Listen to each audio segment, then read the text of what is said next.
अस्सलाम वालेकुम, good afternoon, आदाब। मैं हूं बिलाल अहमद और आप देख रहे हो मेरी YouTube channel teaching with Bilal. तो आज आपको हम एक नया टॉपिक पढ़ाएंगे, एक नए टॉपिक के बारे में बताएंगे जिसका नाम है रिवोल्ट ऑफ 1857। ये तो हमने डिस्कस किया है earlier, what is revolt and what are its causes.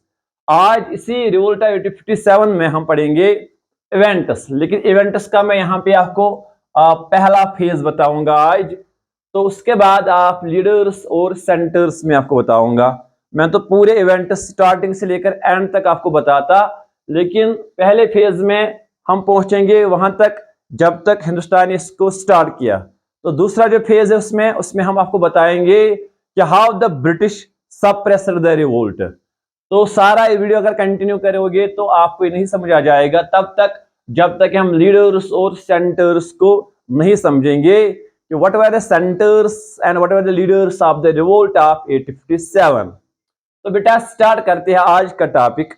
तो ये जो बेटा रिवोल्ट है, असल में ये स्टार्ट जो इसकी हुई है, इसका जो इवेंट शुरू हुआ है वो हुआ है जनवरी 1857 में, जब ब्रिटिशर्स ने हिंदुस्तान में जो आर्मी थी, British army, British Indian army जिसको हम कहते हैं, तो वहां पे इससे पहले वहां पे जो वेपन था वो मुस्केट था। तो मुस्केट वेपन यहाँ पे वो लोग इस्तेमाल कर रहे थे। तो अंग्रेजों ने मुस्केट को चेंज करके इसके बदले एक नई राइफल जिसको हम कहते हैं एनफील्ड राइफल। तो रिमेंबर दिस पॉइंट, क्योंकि कॉम्पिटिटिव एग्जाम्स में ये क्वेश्चन आ जाते हैं, क्योंकि रिवोल्ट ऑफ 1857 जो है एक इंपॉर्टेंट हिस्टोरिकल इवेंट है ये, और इसमें से ज्यादा क्वेश्चन पूछे जाते हैं। तो जो मुस्केट के बदले जो वेपन इस्तेमाल हुआ उसको बेटा ये कहते थे एनफील्ड राइफल। एनफील्ड राइफल को बेटा इस्तेमाल किया गया। तो एनफील्ड राइफल जब इंट्रोड्यूस हुई तो क्या हुआ बेटा कि on 26 February sipahis of the 19th native infantry at Baharampur refuse Enfield rifle. Baharampur में जो नेटिव इन्फेंट्री थी जिसमें इंडियन सिपाही ज्यादा थे, उन्होंने एनफील्ड राइफल को यूज करना, इसको बेटा रिफ्यूज किया, उन्होंने नहीं माना इस एनफील्ड राइफल को इस्तेमाल करना। क्योंकि पिछले वीडियो में हमने बताया था what was the hindrances behind the Enfield rifle.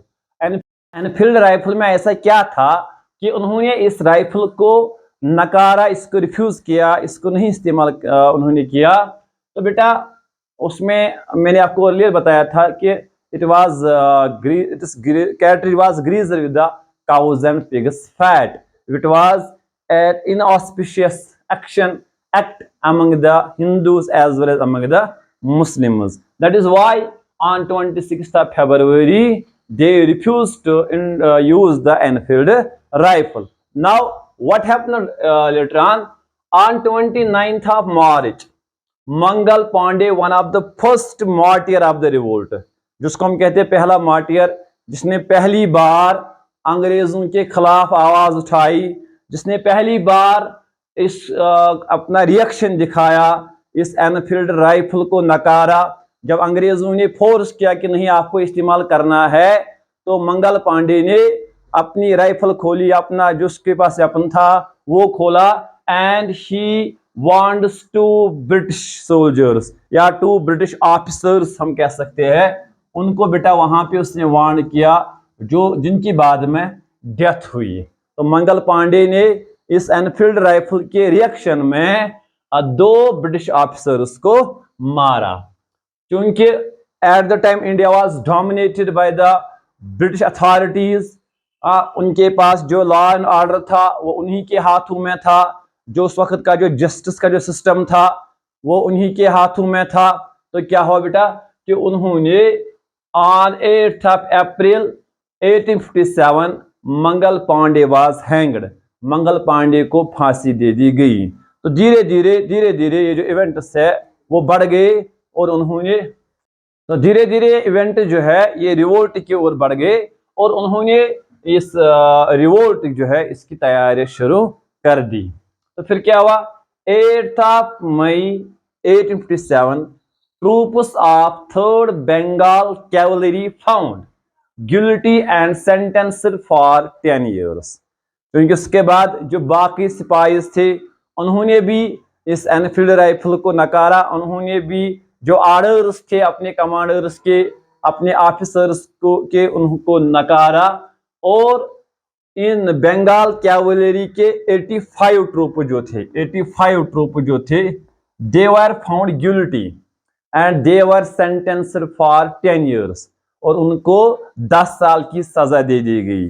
तो यहाँ से इंडियन सिपाहीज भी रिएक्ट कर रहे हैं, और वहां पे जो ब्रिटिशर्स थे, ब्रिटिश कमांडर्स थे, वो भी इस तरह से एक्सप्लॉइट कर रहे थे इंडियन सिपाहीज को, उकसा रही थी इंडियन सिपाहीज को, जिसकी वजह से सिपाही का जो गुस्सा था वो बढ़ता गया, बढ़ता गया। और खास इवेंट हुआ बेटा मंगल पांडे के बाद, अभी 1 महीना भी नहीं हुआ था कि 85 सिपाहीज को 10 साल की सजा सुना दी गई। तो 10 मई में क्या हुआ बेटा कि mutiny and murder start from Meerut. जैसे कि हमने बताया था कि असल में जो स्टार्टिंग हुई, क्योंकि मंगल पांडे के बाद 85 सिपाहीज का, और बाद में जो बरकपुर था, बरकपुर कैंप जो था, वहां पे मिटनी और मर्डर जो है वो स्टार्ट हो गई। तो 10 मई में मिटनी शुरू हो जाती है, और मिटनी जो है ये चेंज हो गई गोया इनटू रिवोल्ट। जो रिवोल्ट स्टार्ट हुआ फिर दिल्ली में, मीरठ में तो ये एज ए मिटनी स्टार्ट हुआ आप 10 मई में, और फिर ये मिटनी जो है इट रीच टू दिल्ली, और दिल्ली में ये चेंज हो गया इनटू ए रिवोल्ट। फिर क्या बेटा 11 मई में अब जो रिवोल्ट है ये एक अपनी शक्ल इख्तियार करने लगा, ये एक टर्माइल में चेंज हो गया। तो बेटा इसने एक कम्युनल राइट्स की शक्ल इख्तियार कर ली। तो Christians and Europeans as well as Christians were slaughtered in Delhi, क्योंकि खून खराबा हो गया, मर्डर्स हो गई, इंसानों का कत्ल हो गया, जिसमें यूरोपियंस एंड क्रिश्चियन जो थे दिल्ली में दे वर स्लॉटर्ड। एंड 13 मई तो one of the prominent leader जो उस वक्त रिटायर था, Bahadur Shah Zafar, now the only reason where a Mughal emperor was still alive, it was Bahadur Shah Zafar, तो proclaimed new Mughal emperor।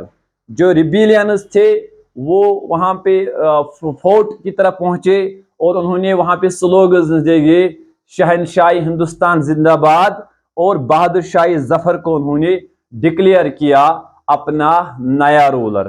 तो यहां तक it was in the way of the Indians, Hindustan के लोगों के हाथों में थी, रिबिलियंस के हाथों में था। तो एक स्टॉर्मिंग अलार्म हुआ था बेटा कि 13 अप्रैल में दिल्ली में उन्होंने बहादुर शाह जफर को अपना रूलर जो है वो मुकर्रर कर दिया। इसका पहला फेज आपको मैंने बताया कि किस तरह रिवोल्ट स्टार्ट हो गया, और किस तरह बहादुर शाह जफर जो है वो डिक्लेयर हो गया शहनशाह हिंदुस्तान, और the main figure of the revolt of 57। Delhi में जितने भी रिबिलियंस खड़े थे वहां पे, तो उन सबों ने बहादुर शाह जफर को डिक्लेयर किया अपना लीडर। तो इवेंट्स में जो दूसरा फेज है वो मैं बताऊंगा after this, leaders and centres पढ़ेंगे पहले, तो बाद में हम बताएंगे कहां कहां पे कौन कौन सा इवेंट हुआ है।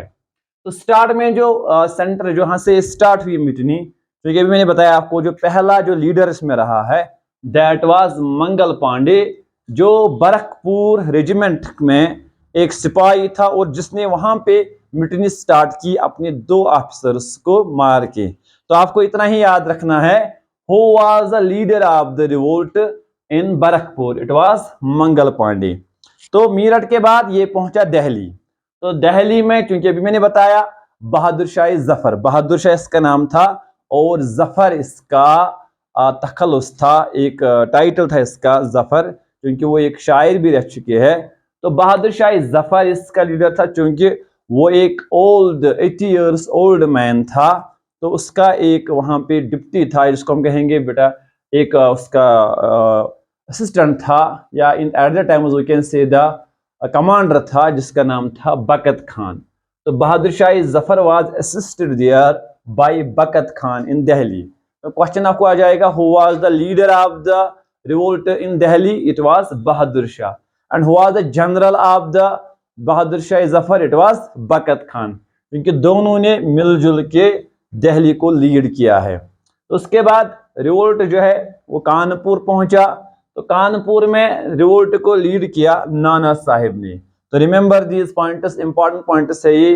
कानपुर में रिवोल्ट का जो लीडर है नाना साहिब है। कॉम्पिटिटिव एग्जाम्स में ये आता है कि who was the leader of, मिसाल दिल्ली बताएंगे, कानपुर बताएंगे, बिहार बताएंगे, तो लीडर्स का पता होना चाहिए। तो कानपुर में रिवोल्ट का लीडर था नाना साहिब। लखनऊ भी एक सेंटर था रिवोल्ट का। तो लखनऊ में जो यूपी में लखनऊ आता है, तो वहां पे जो रिवोल्ट का लीडर था इट वाज बेगम हजरत महल। तो one of the greatest women ruler in Lucknow, Begum Hazrat Mahal. And Jhansi was also a prominent leader, क्योंकि मैंने आपको बताया था कॉलेजेस में about the doctrine of lapse जब हमने पढ़ा था, तो वहां पे मैंने जिक्र किया था रानी लक्ष्मीबाई का, which was taken by the British due to doctrine of lapse। तो झांसी में जो रिवोल्ट का लीडर था इट वाज रानी लक्ष्मीबाई, जिसको प्यार से लोग झांसी की रानी से के नाम से आज भी याद करते हैं, और रानी लक्ष्मीबाई उसका नाम था। तो Bihar one of the centre, यहाँ पे रिवोल्ट का लीडर था Kunwar Singh. Kunwar Singh was the leader of the revolt in Bihar. तो Gwalior was also one of the revolt, centre of the revolt. तो ग्वालियर में तांतिया तोप, ये तांतिया तोप को आप डिफरेंट सेंटर्स में पाओगे। अगर हम पढ़ेंगे कानपुर, तो कानपुर में भी तांतिया तोप था। तो तांतिया तोप एक गुरेला वार स्टार्ट किया था, वो कभी झांसी में होता था, इसका लीड कर रहा था, कभी वो कानपुर में लीड कर रहा था, और ग्वालियर में भी ये रिवोल्ट का लीडर रह चुका है। तो इलाहाबाद, इलाहाबाद एक खास पॉइंट है। इलाहाबाद सेंटर माना जाता है इंडिया का, क्योंकि आपने पढ़ा होगा ज्योग्राफी में द IST स्टैंडर्ड टाइम, तो दैट इज फ्रॉम इलाहाबाद। तो इलाहाबाद में मौलवी लियाकत अली, याद रखना बेटा, इलाहाबाद में रिवोल्ट का लीडर मौलवी लियाकत अली। तो बरेली, बरेली भी एक इसका लीडर ये सेंटर रहा है। तो वहां पे लीड किया रिवोल्ट को मौलवी अहमद उल्लाह ने। तो these were some of the places जहां पे रिवोल्ट हुआ, जहां पे रिवोल्ट्स के इफेक्ट्स हुए, और due to these historical heroes of India, इनको हिस्ट्री में याद रखा जाएगा। पहले वार ऑफ इंडिपेंडेंस में इन लोगों की कुर्बानियों को हमेशा याद रखा जाएगा।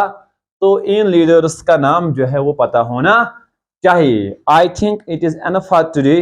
Tomorrow I will discuss about the second phase of the events, and I will also tell you whether the revolt was succeeded in its real motive, whether it failed.